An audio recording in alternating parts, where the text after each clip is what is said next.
はいどうも、ゆちチャンネルです。去年の11月に中国の広州モーターショーでレクサス ES のモデルチェンジが突如発表されました。スピンドルグリルのデザイン変更ですとか、ヘッドライトデザインの変更、リア透過類も一文字テールを融合した今時のデザインになってます。また室内装備も最近のレクサスで導入が進んでいる大型14インチタッチディスプレイモニターを採用しながらも、ちゃんとアナログ時計は健在。またアンビエントライトの増設と色の変更も可能だとか。ということで装備的にもかなりのアップグレードを施し、生まれ変わった新型 ES が中国に投入されるということは、今年2025年に日本でも新型 ES が投入されるのではと巷では噂されています。今回は2021年にモデルチェンジを行って、さらに翌年2022年に年次改良を行ったレクサス ES をお借りすることができましたので、内外装と市場を当チャンネル独自の視点からお届けしたいと思います。現行レクサス ES は買いなのか、私のおすすめ度なども動画の後半でいろいろと考察してますので、ぜひ最後までお付き合いいただけると嬉しいです。あと、レクサスに興味のある方、ぜひチャンネル登録よろしくお願いいたします。近年セダン離れが囁かれる中、レクサス ES 気になってるんだよねって方は要チェックだと思います。それでは早速ですが、現行レクサス ES の内外装チェックやっていきましょう。今回お借りした車両はレクサス ES300H バージョン L。ボディカラーはソニッククォーツとなります。車両本体価格は718万円からとなっております。やはりなかなかの価格だなと思います。ただ ES の上だと現状 LS しかありませんので、 LS と比べるとそれでもまだ購入しやすい価格帯ではあるのかなと思います。エンジンは 2.5 リッターとリチウムイオンバッテリーを組み合わせたハイブリッドモデル。システム最高出力は218馬力と、一見すると車体の大きさとは裏腹に少し非力に感じてしまう数値ではあるんですが、実際のドライビングフィールはどうなのか、そちらはまた試乗編でお伝えしたいと思います。燃料はレギュラー仕様で、燃費はカタログ値 WLTC モードで 22.3 キロと、結構燃費いいじゃんっていう感じがしました。ただやはり全長約5メートルある車体と駆動方式が FF ですので、最小回転半径は 5.9 メートルとなっており、全くもって小回りは効かなそうですね。場合によっては現行 LS の方がまだね、小回りの効くグレードがあるくらいだなと思います。車幅は NX と全く同じ 1865mm ですので、すれ違いなどはそこまでね、気を使わなくても運転できちゃうのかなと感じました。それではまず外観のデザインから見ていきましょう。やっぱりレクサスのデザインってマジでね、洗練されててかっこいいですよね。パッと見ただけだと、あれこれって LS? って思ってしまうほどのフロントマスクにインパクトがまずあります。それでいて高級感出てますよね。大型のこのスピンドルグリルもラグジーで迫力あるデザインしてます。各所にメッキパーツを施してありますので、嫌味のないね、上品さが出てるかなと思います。ヘッドライトはもちろん三眼、RX と同じブレードスキャン式のアダプティブ機能付きとなっていますので、きめ細やかな遮光機能もちろん備えてます。コーナリングランプも完備。透過類はもちろんフル LED。L 型のデイライトもおしゃれですよね。レクサス車だなって感じがしてます。しかもなんか少しね、いかつさも感じませんか？高級でこの上品の中にちょっとね、見た目悪っぽい印象を感じてしまうのは私だけでしょうか？というか LS や ES 乗って見える方って意外とね、こわもての比率高くないですか？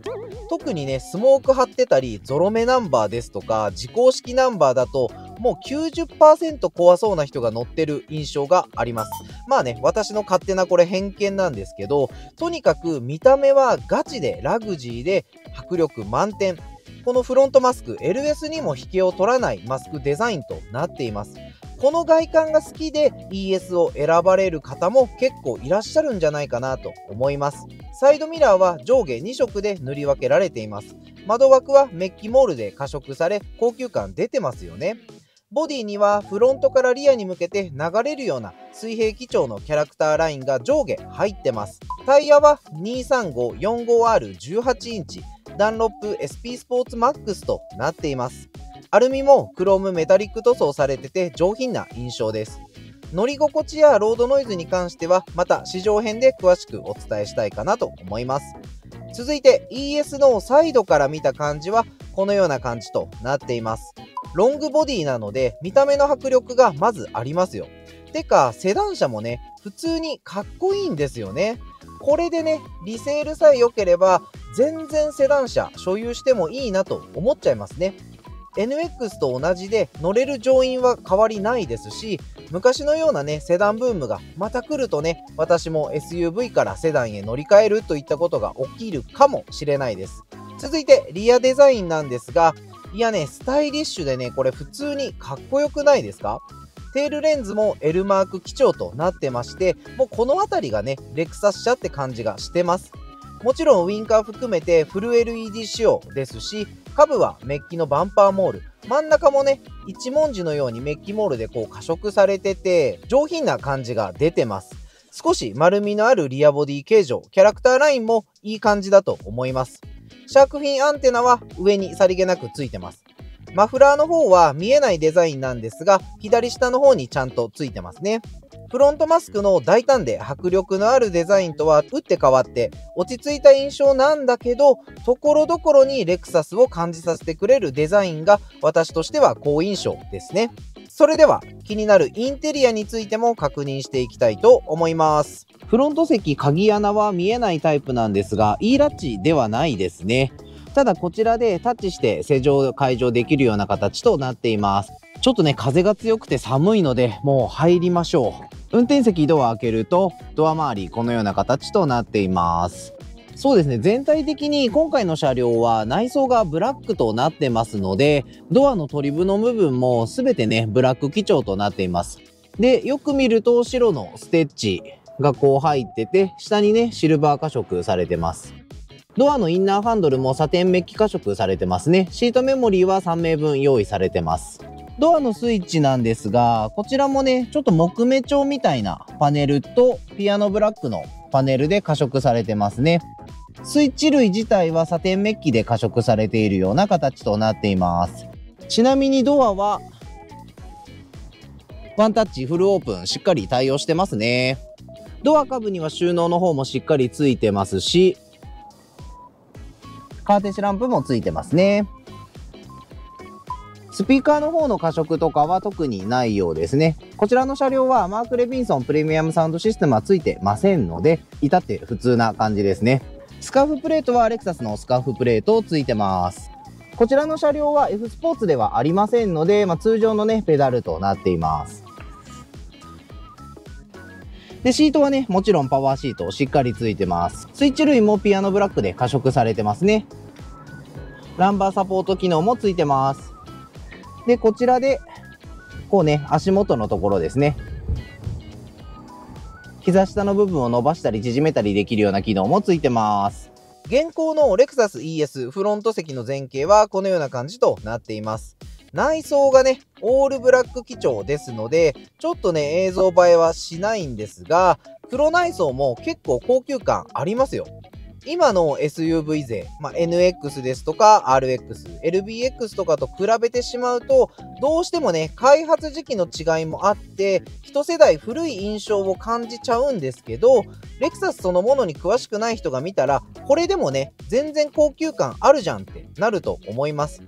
では運転席乗り込みましたので、まずはね運転席周りの方からいろいろと確認していきましょうか。ハンドルなんですが、こちらは RX のようなコンビハンドルとなってます。もちろん本革巻きですね。でねレクサスはね本当にハンドルのこの触り心地っていうんですか、これがねすごくねしっとりしてて滑らかでめちゃめちゃ気持ちいいんですよね。だから上質なねほんと本革使ってるんじゃないかなと思います。でスイッチ類は今のねタッチトレーサーオペレーションとは違って昔のねこういった物理スイッチがしっかりついてます。この辺りはね好き嫌いが分かれるところですね。ACC のねクルーズコントロール機能もしっかりついてますし、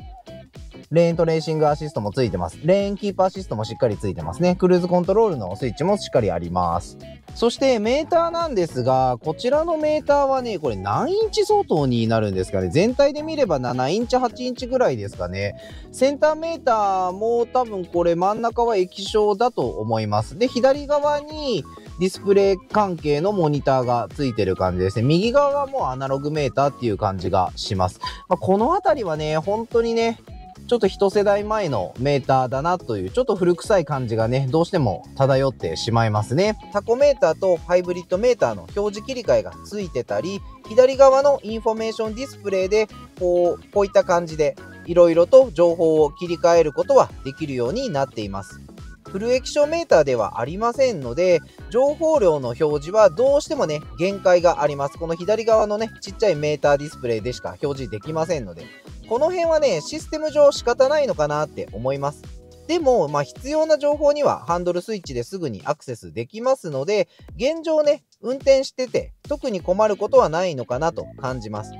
ただ、やっぱり走行モードを切り替えてもアニメーションとかはありませんし、メーター色が赤色とか青色に変更されるだけですので、ちょっとね、物足りないなとは感じますね。特に私はこれまでに様々なフル液晶メーターを実際に見てきてしまってますので、一般的な方と比べてよりそういう風に感じるのかもしれないです。そしてこちらにですね、走行モードの切り替えスイッチついてます。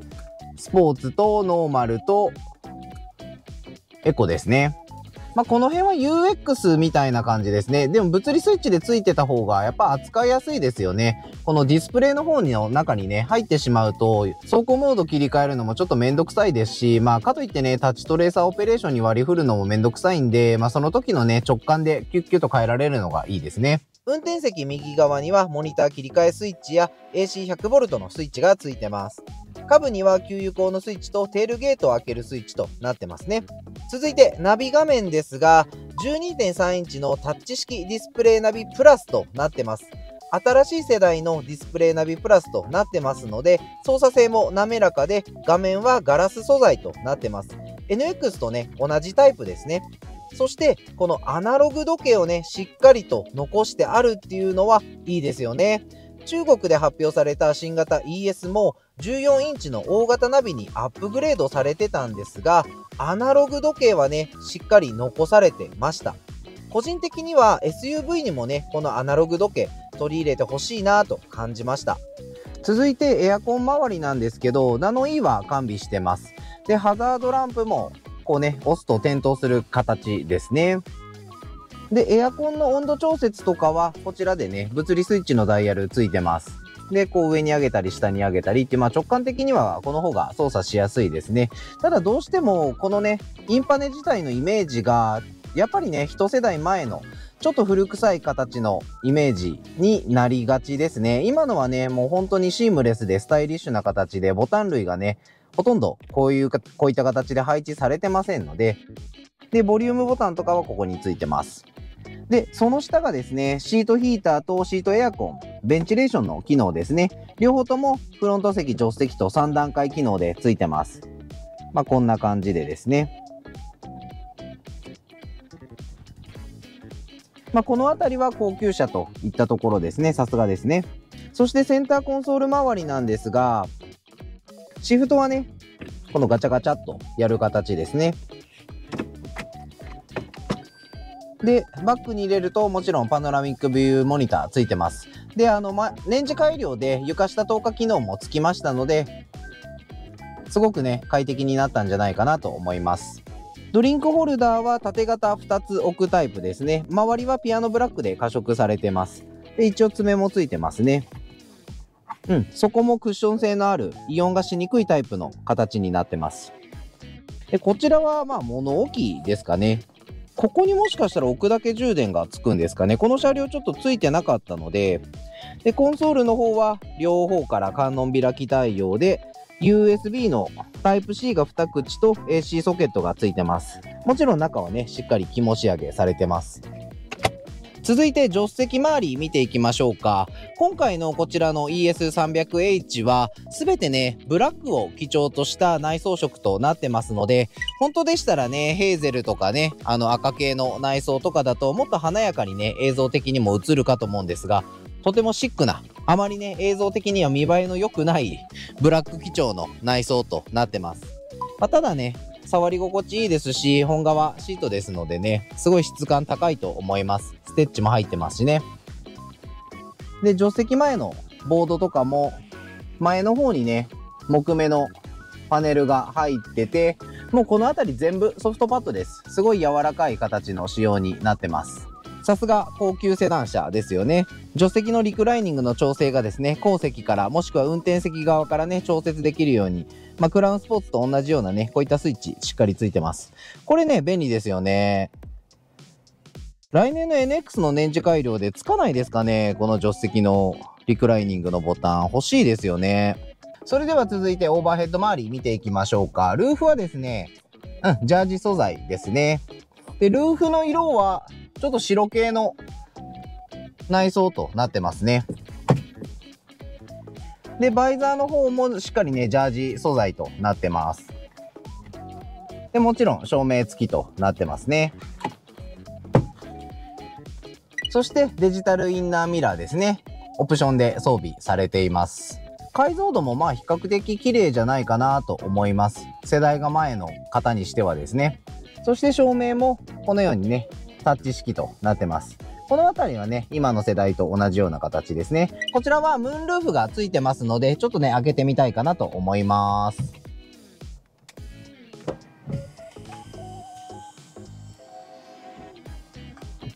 開放感あっていいですね。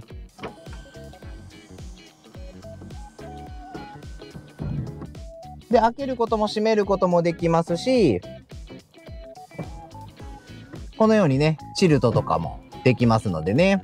では続いて後席ですね、チェックしていきましょう。後席でもね、施錠解錠こちらでできるようになってます。ドア開けるとこのような形ですね。全体的にブラックなんでね、あまり映像映えしないと思うんですが、上にね、木目のアッシュが入ってて、ステッチがね、こう白色のステッチが入ってます。この辺りもね、全部レザーの基調となってます。で、スイッチの部分は、この辺も上はなんか木目調に、横がピアノブラック加色されてますね。で、メッキハンドルもついてます。で、ドアの方はですね、電動ではないんですが、このような形でね、サンシェードが、こっちも、こんな感じでね、手動にはなるんですけど、サンシェードの機能もついてます。で、リアにもね、カーテシランプついてるのはいいですね。スカーフプレートは一応あるんですけど、ロゴは入ってない感じですね。ES の後席前景はこのような形となっています。なんかね、足元空間も結構広そうですよ。はい。では、後席に座った感じですね。身長175センチ弱、中肉中背のゴリラが座った場合の後席膝前空間はですね、拳1個半ぐらいですね。でも、全然ゆとりあります。で、シートバックポケットもありますね。座り心地いいですね。ゆったりしてます、足元も。全然快適じゃないですかね。で、天井の方もですね、私、拳1個ぐらいは入りますね。175センチぐらいで。天井はやっぱりセダン車なんで、そんなめちゃめちゃ上に広大な空間がある感じはないです。後席のエアコン吹き出し口2つついてますね。一応メッキと木目の加色はありますね。サテンメッキの加色あります。で、こちらの車両ハイブリッド車両ですので、アクセサリーコンセントがついてるのと、USB の Type-C が2口ついてますね。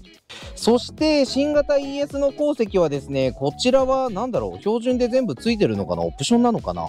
すごいね、しっかりしたセンターコンソールボックスついてます。これいいですね。やっぱり高級セダンはこういうのが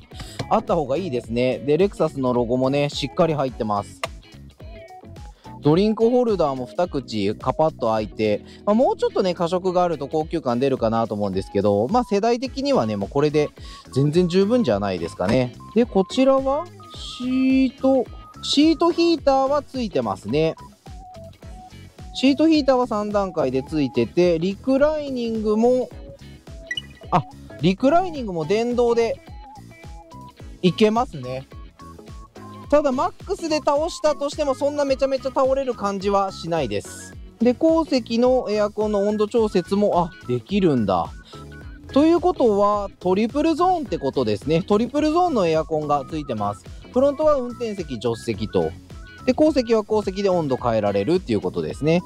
で、こちらでオーディオソースもね、後席からいじれるようになってるみたいですね。で、後席左右にね、シートヒーターもついてますし、いいじゃないですか。すごくいいです。やっぱ高級車前としてますね。で、コンソールも収納たっぷりありますし、中はしっかり起毛仕上げされてます。いいじゃないですか ES。 そして後席のね、センターコンソールにあるこのボタンでリアのサンシェードが電動で動きます。いきます。いいですね。高級車前としててすごくいい。こういうギミック好きです。ち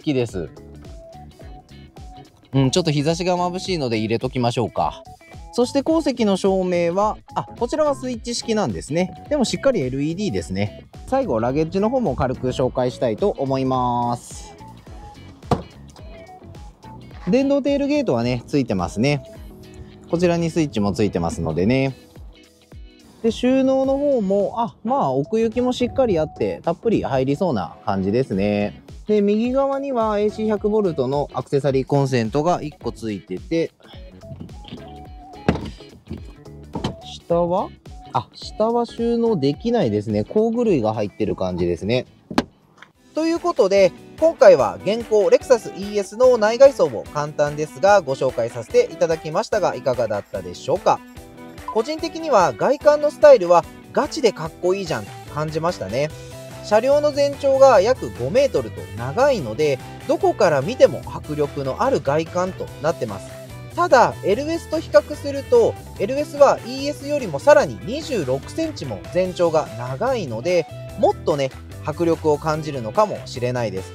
レクサスってマジで外観のデザイン性が頭一つ抜けてる感があるんですよ。このモデルになって ES3 年以上が経過するんですけど、全然ね古臭さを感じさせない、洗練されててかつ上質、そして飽きのこないデザインになっているなと感じました。ただインテリアの質感とか装備面ではどうしてもね一世代前の車といった感じを受けますね。